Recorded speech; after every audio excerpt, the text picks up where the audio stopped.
ॐ कृष्णाय वासुदेवाय हरये परमात्मने प्रणतः क्लेशनाशाय गोविन्दाय नमो नमः। हरे नामैव केवलं कलौ नास्तेभ्य गतिरन्यथा।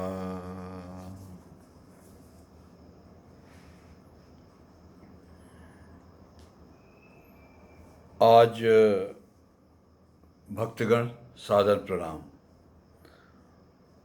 आज के चर्चा का विषय है स्वामी पूर्णानंद जी का श्री गोस्वामी जी के साथ मिलन।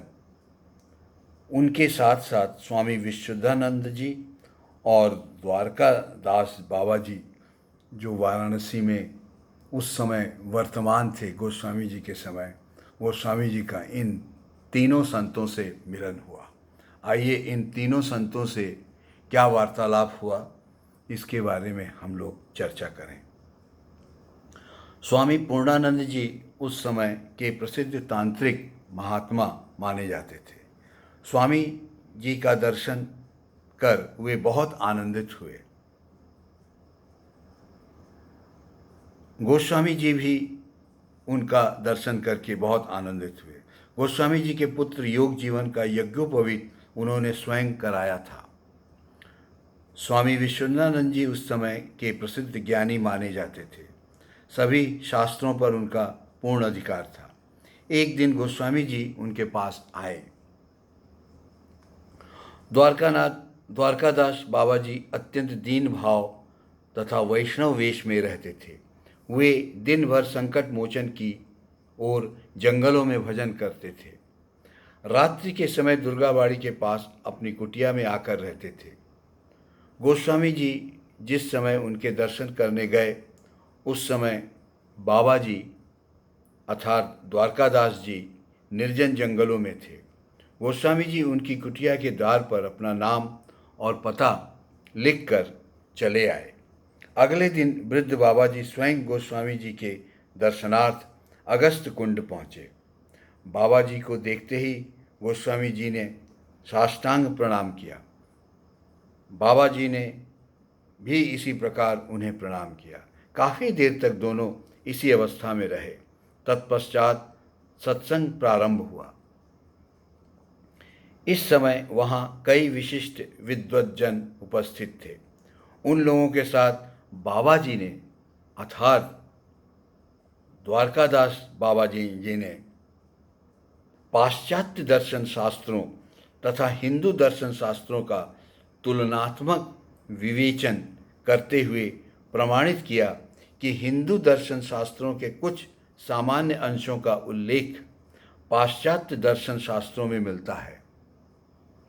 वृद्ध बाबा जी से अंग्रेजी भाषा में ऐसा सारगर्भित तुलनात्मक विवेचन सुनकर तथा उनका गंभीर ध्यान देखकर सभी सन्यासी मुनि दंग रह गए। उनके चले जाने के पश्चात गोस्वामी जी ने कहा कि बाबा जी जिस तरह अंग्रेजी और संस्कृत शास्त्रों के ज्ञाता हैं उसी तरह उनकी आध्यात्मिक अवस्था भी बहुत उन्नत है। इनकी तरह सच्चा साधु साधारणतया देखने में नहीं मिलता। गोस्वामी जी ने द्वारकादास बाबा जी के लिए यह उक्ति दी कि इस तरह के असाधारण साधक सन्यासी महात्मा देखने को नहीं मिलते हैं। आइए ऐसे महात्माओं के साथ लेकर हम लोग थोड़ा कीर्तन करें और भगवान के सद्गुणों का नाम स्मरण करें। हरे कृष्ण कृष्ण कृष्ण हरे हरे, हरे राम राम राम, हरे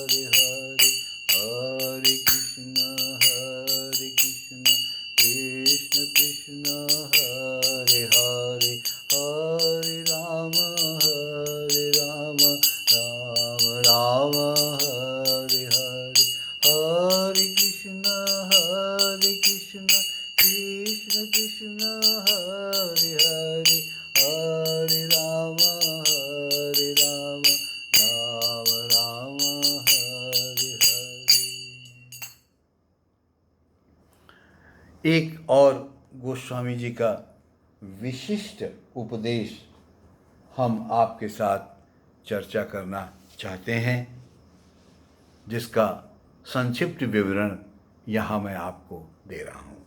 गोसाई जी के एक शिष्य ने गोसाई जी से पूछा, छोटे बच्चे जो धर्म का कुछ नहीं जानते, जिन्हें अक्षर ज्ञान तक न हुआ हो, ऐसे बालकों को साधन देना, यह बात कुछ समझ में नहीं आती।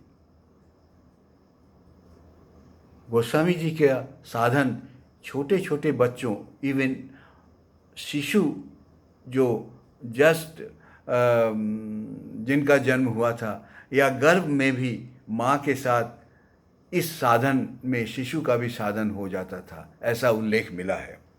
श्री गोस्वामी जी ने कहा, शक्ति सभी के भीतर है, किसी भी समय उसे जागृत कर दिया जा सकता है।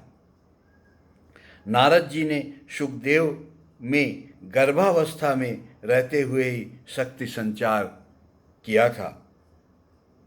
भक्त प्रहलाद को भी इसी प्रकार शक्ति संचार किया था।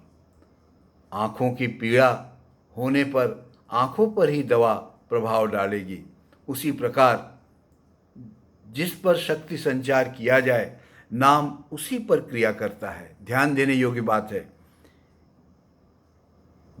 जिस पर शक्ति संचार किया जाए, नाम उसी पर क्रिया करता है। गुरु का स्मरण रख सके, ऐसी अवस्था में साधन देना ही उचित है।